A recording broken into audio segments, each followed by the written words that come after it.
It is the summer of 1942, and the western desert of North Africa stretches out in every direction like a furnace. The sun beats down on sand the color of bleached bone, and somewhere in that shimmering haze, a column of British armour is moving cautiously westward. Among them rolls a vehicle that most seasoned German tank commanders have already been briefed to dismiss. It is small. It is lightly armed. Its armour is, frankly, embarrassing by the standards of the day. One veteran panzer officer would later recall seeing them through his field glasses and feeling nothing but contempt. "We paid them no attention," he wrote in his post-war memoir. "They were not tanks. They were nuisances." That officer's name was never widely recorded, but his dismissal of what he was looking at, the Matilda infantry tank, would come to haunt the German Afrika Korps in ways that defy easy explanation. Because the Matilda, for all its apparent inadequacy, had already rewritten the rules of armoured warfare once, and in the deserts of North Africa, in the frozen fields of East Africa, and in the jungles of the Pacific, it was about to do so again. How does a tank that its own crews sometimes called the Queen of the Desert become a weapon that German commanders actively sought to avoid engaging? And why, when its limitations were so well known, did it continue to terrify, surprise, and destroy long after it should have been rendered obsolete? The answer lies not in firepower or speed, but in something far more unsettling: armour so thick that the weapons designed to kill it simply could not. To understand why the Matilda existed at all, you need to go back to 1934. The British Army, still haunted by the grinding horror of the trenches, was wrestling with a fundamental question: what is a tank actually for? The answer, at least in the minds of the War Office at the time, was deceptively simple. A tank's job was to walk alongside the infantry and destroy anything that threatened them. It did not need to race ahead. It did not need to duel with other tanks at range. It needed, above all else, to survive long enough to do its job. The result of this philosophy was a specification handed to Vickers Armstrongs in 1934 for what the Army called an infantry tank. The lead designer, Sir John Carden, worked from a ruthlessly pragmatic brief: maximum protection, minimum cost, infantry pace. The vehicle that emerged from these requirements was the A-11, later named the Matilda Mark I. It was, by almost any measure, a strange-looking machine, stubby, low-slung, and so heavily armoured for its era that it looked almost comically overbuilt. And yet by 1940, the Matilda Mark I was already obsolete, replaced on the production lines by the vastly superior Matilda Mark II, the tank that would become the true legend. The Mark II was a different animal altogether, conceived at the Royal Arsenal at Woolwich and refined through a collaboration between the War Office and the Vulcan Foundry in Newton-le-Willows, Lancashire.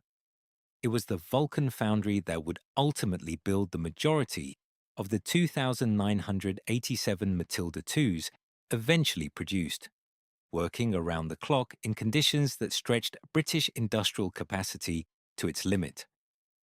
The Matilda II was, at its heart, a paradox. It was underpowered, driven by two AEC diesel bus engines producing a combined 174 horsepower, giving it a top speed of just 24 kilometers per hour, roughly 15 miles per hour, on a good road. It was underarmed. Its primary weapon, the QF 2-pounder, was effective in 1940, but would struggle against later German tanks.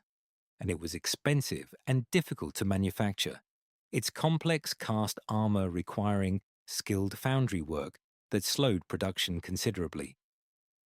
But the Matilda II had one quality that overrode every criticism levelled at it, one characteristic that made German commanders pause and recalculate: its armour.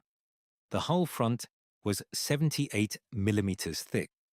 The turret front reached 75 millimeters. At a time when the standard German anti-tank round, the Panzergranate 39, fired from the workhorse 3.7 centimeter Pak 36 gun, could penetrate approximately 31 millimeters of armor at 500 meters. The Matilda was essentially immune. The maths were stark and simple. German infantry anti-tank weapons could not kill it, not at normal combat ranges, not from the front, not from the sides. In 1940 and early 1941, there was precisely one German weapon that could reliably penetrate a Matilda at battle range: the infamous 8.8 centimeter flak gun, an anti-aircraft weapon pressed desperately into a ground roll because nothing else would do. If you are finding this interesting, a quick subscribe helps more than you know. The Matilda's finest hour came during Operation Compass, the British offensive against Italian forces in Libya that began in December 1940. The 7th Royal Tank Regiment, equipped with Matilda Wymeers, rolled into Italian positions with an almost surreal impunity. Italian anti-tank gunners fired round after round at the approaching tanks and watched helplessly as the shells simply bounced off. One Italian officer reportedly ordered his men to fire at the tracks and running gear rather than the hull, not because he thought it would stop the tanks, but because he could think of nothing else to do. At the Battle of Baie de Somme in February 1941, Matildas helped smash an Italian force of over 130,000 men, capturing vast quantities of equipment with British tank losses that can only be described as negligible. The psychological impact on Italian forces was profound and lasting. Many prisoners taken during this campaign described not the noise or the firepower of the Matildas, but their inexorable advance. The sense that they simply could not be stopped, that normal weapons could not touch them. It was this quality, this almost supernatural invulnerability, that earned them the nickname Queen of the Desert. The Germans understood the threat almost immediately when they arrived in North Africa in early 1941. Rommel's first encounters with Matildas at Tobruk quickly established that his standard anti-tank equipment was useless against them. He adapted brilliantly and ruthlessly by using his 88mm flak guns in an anti-tank role, creating the deadly ambushes that would eventually halt the Matilda's dominance. But the tactical gymnastics required to deal with a single squadron of Matildas told its own story. You do not deploy your anti-aircraft artillery against an ordinary tank. Against the Italians, the Germans, and later the Japanese in the Pacific, the Matilda too performed in fundamentally different ways. And this is where the comparison becomes genuinely revealing. The Germans, faced with the Matilda's impenetrable armor, developed specific tactical responses, identifying it from distance, positioning their 88s in concealed positions, and refusing to engage with standard anti-tank weapons. The Americans, fielding the M4 Sherman in North Africa from late 1942, had a faster, better armed vehicle, but its armor protection was substantially inferior. The Sherman's hull armor ranged from 25 to 51 millimeters in its early variants, meaning it was vulnerable to the very anti-tank guns the Matilda shrugged off. The Japanese Type 97 Chiha medium tank, which the Matilda encountered in the Pacific Theater after 1942, was simply outclassed in every meaningful armored category.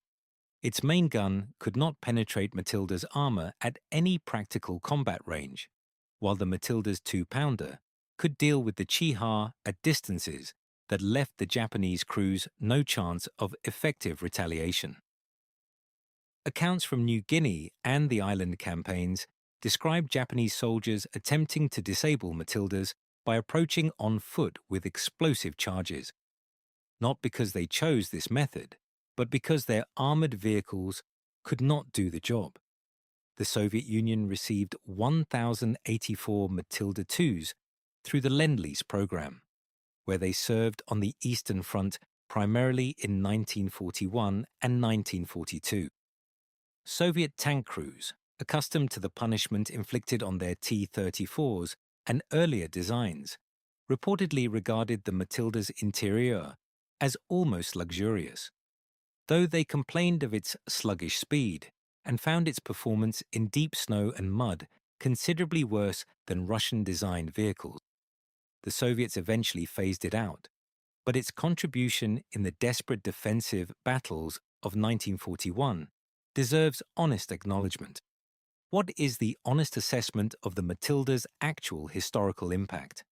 It is, like most things in military history, complicated. It did not win the war. No single tank did. But at a specific moment in history, roughly September 1939 to mid-1942, it represented something genuinely extraordinary, a vehicle that could not be killed by the weapons most likely to engage it. That window of invulnerability was finite, and everyone understood it would close as German gun technology advanced. It did close, emphatically, with the arrival of the long-barreled Panzer IV and eventually the Tiger. But within that window, the Matilda changed what was possible. Surviving Matilda IIs can be found today at the Tank Museum at Bovington in Dorset, arguably the finest collection of armoured vehicles in the world, where one sits in working order, occasionally demonstrated at public events. The Australian War Memorial in Canberra holds examples that served in the Pacific Campaign. In those metal hulls, you can still see the evidence of what the tank's designers achieved: the extraordinary thickness of the cast armour, the careful engineering of the overlapping armour skirting around the running gear, the sheer physical presence of a machine built around the single idea that it should not die. Return, for a moment, to that German officer watching through his field glasses in the summer of 1942. He called the Matildas nuisances. He was not entirely wrong. By that stage of the war, with the 88 available and better German tank guns coming into service, the Matilda's invulnerability was genuinely fading. But his contempt missed something essential. The Matilda was never designed to be a war winner on its own terms. It was designed to do one thing: survive long enough to complete its mission. Consider what it achieved in those terms. In the frozen passes of East Africa, Matildas helped sweep Italian forces from Ethiopia and Eritrea in 1941, in a campaign that effectively ended Italian East Africa as a military power. In the Western Desert, they gave the British Army its first genuine victories of the war and established a psychological dominance over Axis armour that lasted long after the technical advantage had evaporated. In the Pacific, they served with Australian forces until the final months of the war, stubbornly impervious to Japanese weapons that should, by any reasonable calculation, have been able to deal with them. None of this fits neatly into the conventional narrative of tank warfare, which tends to celebrate speed, firepower, and the dramatic clash of heavyweights. The Matilda was slow. Its gun became inadequate. It was difficult to maintain and expensive to build. And yet it kept appearing in desert, jungle, and frozen steppe, doing what it was designed to do, absorbing punishment that would have destroyed almost anything else, and continuing forward. There is a kind of lesson in that, though military historians are rightly cautious about drawing tidy morals from messy conflicts. The Matilda's designers, working in the mid-1930s with limited resources and imperfect information about what the next war would require, made a set of deliberate choices. They decided that survivability mattered more than speed. They decided that doing one thing supremely well was worth the sacrifice of doing other things adequately. They were not right forever, but they were right long enough to matter. The German officer with his field glasses called the Matildas nuisances. His army's engineers eventually called them something else. A reason to mount an 88mm anti-aircraft gun on a wheeled carriage and drag it across the North African desert. That, perhaps, is the most honest measure of what the Matilda achieved. Not the tanks it destroyed, not the ground it took, not the prisoners it helped capture. Though all of those were real, the truest measure is simpler. They needed an 88 to stop it. And for the Matilda, that was always the point.